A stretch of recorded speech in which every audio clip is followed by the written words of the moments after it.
மாசம் பொறந்தா எல்லாருக்கும் ஒரு உற்சாகம் வரும். ஏன்னா சம்பளம் வரும் இல்லையா? ஆனா அந்த உற்சாகம் எத்தனை நாள் நீடிக்குது? நம்ம கவிதாவ பாருங்க.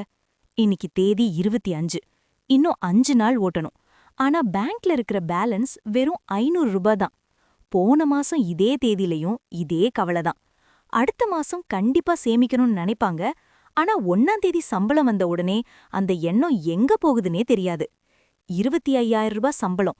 ஒரு மிடில் கிளாஸ் பொண்ணுக்கு இது பெரிய தொகை தான். ஆனா வீட்டு வாடகை, கரண்ட் பில், ரீசார்ஜ், அப்புறம் அப்பப்போ ஆர்டர் பண்ற ஆன்லைன் ஷாப்பிங், ஸ்விக்கி, ஜொமேட்டோன்னு கணக்கே இல்லாம பணம் கரையுது. நானும் உழைக்கிறேன், ஆனா என்கிட்ட ஏன் பணம் தங்க மாட்டேங்குது? இது கவிதாவோட கேள்வி மட்டும் இல்ல, வேலைக்கு போற லட்சக்கணக்கான பெண்களோட மனக்குமுறல். பணம் சம்பாதிக்கிறது ஒரு கலைனா, அதை சேமிக்கிறது ஒரு வித்து. அந்த வித்த கவிதாவுக்கு தெரியல. ஆனா கவலைப்படாதீங்க. இன்னைக்கு கவிதா சந்திக்க போற அவங்க சீனியர் மீனா அக்கா ஒரு சாதாரண சம்பளத்துல எப்படி அசத்தலா 7,000 ரூபாய சேமிக்கலாம்னு ஒரு மேஜிக் ஃபார்முலாவை சொல்லிக் கொடுக்க போறாங்க. இந்த 15 நிமிஷம் உங்க வாழ்க்கையோட நிதி நிலைமையையே மாத்தப் போகுது. கவிதா கூட சேர்ந்து நீங்களும் அந்த ரகசியத்தை கத்துக்க ரெடியா? Office canteen. கவிதா ரொம்ப அப்செட்டா இருக்கிறத பார்த்துட்டு மீனா அக்கா பக்கத்துல வந்து உட்கார்றாங்க. கவிதா மெதுவா ஆரம்பிக்கிறாங்க. என்ன அக்கா, வாழ்க்கை இப்படியே போயிட்டு இருக்கு. நீங்க எப்படி அக்கா இவ்ளோ ஜாலியா இருக்கீங்க? எனக்கு என்னமோ 25,000 ரூபாய் சம்பளம் பத்தவே மாட்டேங்குது. இந்த மாசமும் 25ஆம் தேதியே பட்ஜெட் இடிஞ்சிருச்சு. நானும் சிக்கனமா தான் இருக்கேன், ஆனா சேமிக்கவே முடியல அக்கா. கவிதா இப்படி சொன்னதும் மீனா அக்கா சிரிச்சுக்கிட்டே அவங்க டிஃபன் பாக்ஸ மூடி வைக்கிறாங்க. ஏதோ ஒரு பெரிய ரகசியத்தை சொல்ல போற மாதிரி கவிதாவை உத்து பாக்குறாங்க. கவிதா, நீ சிக்கனமா இருக்கேன்னு சொல்றது சரிதான். ஆனா நீ ஒரு தப்பான கணக்க போட்டுட்டு இருக்க. நான் ஒரு கேள்வி கேட்கட்டுமா? நீ சம்பளம் வந்தோன்னே என்ன பண்ணுவ? முதல்ல செலவு பண்ணிட்டு மீதிய சேமிக்க பாப்பியா, இல்ல சேமிச்சுட்டு மீதிய செலவு பண்ணுவியா? கவிதா சொல்றாங்க, அதான் அக்கா எல்லாரும் பண்றது தானே. சம்பளம் வந்தோன்னே வீட்டு வாடகை, பால் கணக்கு, பெட்ரோல், அப்புறம் கொஞ்சம் ஷாப்பிங், இதெல்லாம் முடிஞ்சு மீதி இருந்தா சேமிக்கலான்னு நினைப்பேன். ஆனா மாச கடைசில மீதியே இருக்க மாட்டேங்குதே. மீனா அக்கா இப்போ ஒரு பேப்பர் எடுத்து கவிதாக்கு புரியுற மாதிரி விளக்க ஆரம்பிக்கிறாங்க. இதுதான் நம்மள பல பேர் பண்ற தப்பு. தவறான முறை. சம்பளம் மைனஸ் செலவு ஈக்குவல் டு சேமித்து. இப்படி பண்ணா என்னைக்குமே சேமிப்பு 0 தான். சரியான முறை. சம்பளம் மைனஸ் சேமிப்பு ஈக்குவல் டு செலவு. இதத்தான் பணக்காரங்க ஃபாலோ பண்ற வெல்த் ஃபார்முலான்னு சொல்றாங்க. புரியுதா கவிதா? சம்பளம் வந்த உடனே உன்னோட சேமிப்பு பணத்தை முதல்ல எடுத்து வச்சிரணும். அதுக்கப்புறம் இருக்கிற பணத்துல தான் உன் செலவுகளை நீ பிளான் பண்ணணும். நீ செலவு பண்ணிட்டு மீதி தேடுனா இந்த ஜொமேட்டோவும் அமேசானும் உனக்கு எதையும் மிச்சம் வைக்காது. மீனா அக்கா சொன்ன இந்த ஒரு பாயிண்ட் கவிதா மண்டையில பல்ப் எரிய வச்சிருச்சு. ஆமால, நாம எப்பவும் செலவுக்கு அப்புறம் தானே சேமிப்பை தேடுறோம்னு யோசிக்கிறாங்க. ஆனா அந்த சேமிப்பை எப்படி பிரிக்கிறது? அதுக்கு தான் மீனா அக்கா ஒரு மேஜிக் ரூல் சொல்லத் தராங்க. சரி, 25,000 எப்படி பிரிக்கலாம்? கவிதாவுக்கு மட்டும் இல்ல, நம்மள பல பேருக்கும் இருக்கிற பெரிய குழப்பம் இதுதான். இதுக்கு மீனா அக்கா உலக புகழ் பெற்ற ஒரு சூப்பர் கணக்கு சொல்றாங்க. அதுதான் 50-30-20 ரூல். இது கேக்குறதுக்கு ஒரு மேக்ஸ் கிளாஸ் மாதிரி இருந்தாலும் இதோட ரிசல்ட் ஒரு மேஜிக் மாதிரி இருக்கும். கவிதா, இந்த 25,000 நாம 3 பெட்டியா பிரிப்போம். முதல் பெட்டி உன்னோட நீட்ஸ், அதாவது அத்தியாவசிய தேவைகள். இதுக்கு உன் சம்பளத்துல 50%, அதாவது பாதிய ஒதுக்கிக்கோ. அதாவது 12,500 ரூபாய். இந்த 12,500 ரூபாய்க்குள்ள உன் வீட்டு வாடகை, மளிகை ஜாமான், பஸ் இல்லனா பெட்ரோல் செலவு, அப்புறம் கரண்ட் பில், இது எல்லாம் வந்துடணும். இது உயிர் வாழ தேவையான செலவுகள். இதை நாம தவிர்க்க முடியாது. அதுக்கு கவிதா கேக்குறாங்க, சரிங்க அக்கா, ஆனா எனக்கு இந்த ட்ரெஸ் எடுக்கிறது, அப்பப்போ ஹோட்டல்ல சாப்பிடுறது எல்லாம் ரொம்ப பிடிக்குமே, அதுக்கெல்லாம் இடமே இல்லையா? மீனா அக்கா சொல்றாங்க, ஏன் இல்லாம, அதுக்குத்தான் 2வது பெட்டி, உன்னோட வாண்ட்ஸ், அதாவது ஆசைகள். இதுக்கு 20% ஒதுக்கு, அதாவது 5,000 ரூபாய்.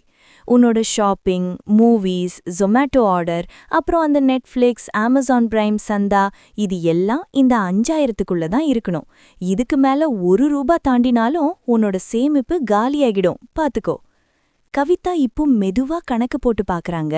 12,500 + 5,000 மொத்தம் 17,500 ஆச்சு. அப்போ மீதி? மீனா அக்கா சொல்றாங்க, அந்த மீதி இருக்கிற 30% தான் உன்னோட உண்மையான பலம்.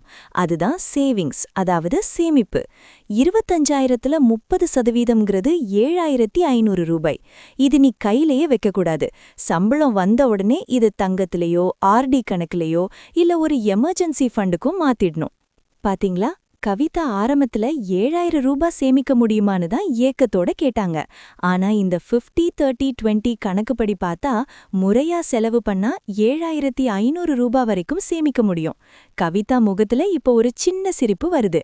ஆனா அவங்க மனசுக்குள்ள ஒரு சந்தேகம் ஓடுது. இது எல்லாம் தியரியில ஓகே அக்கா, ஆனா பிராக்டிக்கலா இந்த 5,000 ரூபாய் ஷாப்பிங் பட்ஜெட்டை நான் எப்படி தாண்டாம இருப்பேன்?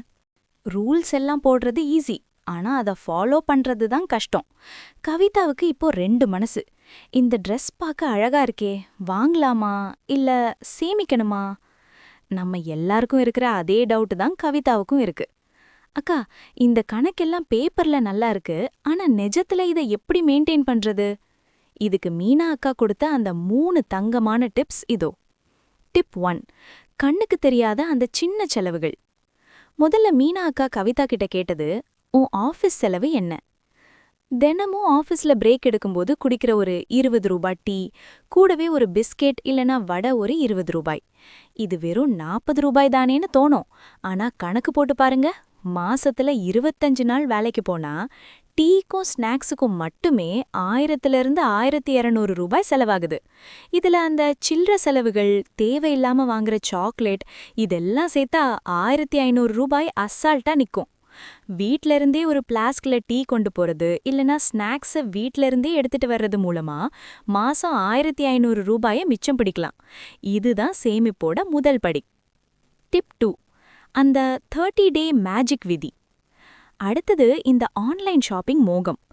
மீனா அக்கா சொன்ன சூப்பர் ஐடியா இதுதான். இன்ஸ்டாகிராம்லயோ இல்ல அமேசான்லயோ ஒரு ட்ரெஸ்ஸோ மேக்கப் கிட்டோ பார்த்தா உடனே ஆர்டர் பட்டனை அமுக்காதீங்க. அதை ஆட் டு கார்ட் பண்ணிட்டு 30 நாள் வெயிட் பண்ணுங்க.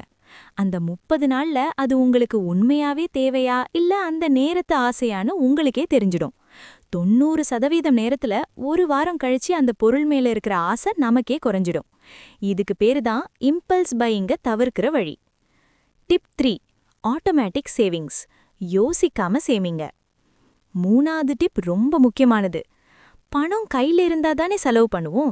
அதனால சம்பளம் வந்த அன்னைக்கே 7,000 ரூபாய உங்களோட மெயின் அக்கவுண்ட்ல இருந்து வேற ஒரு தனி அக்கவுண்ட்டுக்கோ இல்ல ஒரு கோல்ட் சேவிங் ஸ்கீமுக்கோ தானாவே போற மாதிரி ஆட்டோமேட்டிக் டிரான்ஸ்ஃபர் செட் பண்ணிடுங்க. கண்ணுல பார்க்காத பணம் என்னைக்குமே செலவாகாது. பணம் இல்லையேன்னு உங்க மனசு அதுக்கேத்த மாதிரி செலவுகளை தானாவே குறைச்சிக்கும். இது ஒரு சைக்கலாஜிக்கல் ட்ரிக். இந்த 3 விஷயத்தையும் கவிதா ஃபாலோ பண்ண ஆரம்பிச்சாங்க. ஆரம்பத்துல கொஞ்சம் கஷ்டமா இருந்தாலும் போக போக இதுவே ஒரு பழக்கமா மாறிடுச்சு. ஆனா இந்த சேமிக்கிற 7,000 ரூபாயை எங்க போடணும்? சும்மா பேங்க்ல வச்சிருந்தா வளருமா? அதுக்கு மீனா அக்கா கொடுத்த அந்த இன்வெஸ்ட்மெண்ட் பிளான் என்ன? வாங்க பாப்போம்.